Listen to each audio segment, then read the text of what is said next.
Mercy, my daughter had an assembly yesterday. And at dinner, we were talking Friday. And she goes, Dad, I've done it with other people on stage, but this time I have to say it by myself. And I tried to explain to her that next to death, the second biggest fear is public speaking. They did a survey years ago and they asked people what their biggest fear is. Death. And what's your second biggest fear? Public speaking.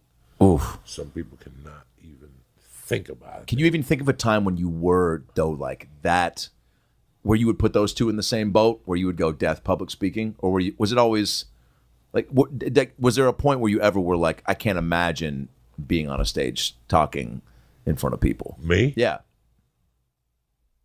Or was it always something like, I could do that, I could do, but I just don't have. Anthony Robbins. Yeah.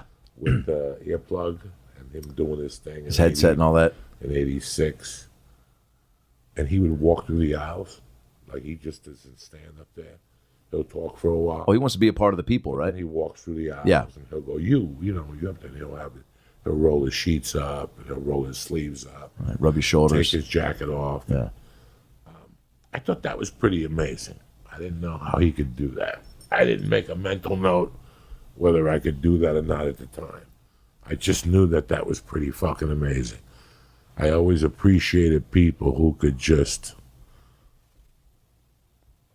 I don't know. I can't tell you that I wasn't or was going to do it. Gotcha. I didn't have an opinion for it at all. Gotcha. But I felt comfortable talking around. And then when we did like book reports, you got to go up in front of the class. Yeah. And I remember kids crying. And I remember going, I don't know what you're crying about. This is easy. Just go up there and read the fucking sheet and sit at your desk. Yeah. And then in the sixth grade, no one's expecting you to connect or make a fucking jaw-dropping performance. Yeah.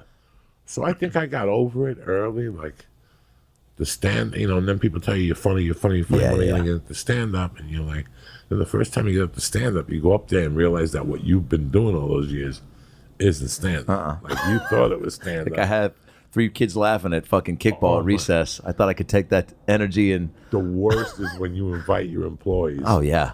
The people you work with to come to one of your second or third performances, and you're like, I can't wait. He's so funny at work. And they're all just sitting there waiting to laugh when you're at the Comedy Works finally, and there's no laughs. No. And then afterward, they're like, you were so good. And you're like, oh. And they always, dude, I've seen it at like a belly room shows where there's a guy comes, brings 40 employees. And he also is so out of his element and so overly ambitious. And they're so excited and supportive, but you get a little blue right off the bat because he thinks like that's what's funny. So he's up there talking about like, man, and work's tough, and it's tough working across from somebody like Karen, and everyone's like, yeah, Karen. He called her out, and he's like, because all I can think about is, boy, what does that pussy taste like? And everyone's like, hey, what? Like, is that the joke? Like, he just, you know what I'm saying? Like, and then he's breaking the wall a little bit too much because he thinks like, oh, this is comedy because it's what he sees, and he hasn't done it enough to really, have a point of view. He's just like, this sounds funny. That's and the worst.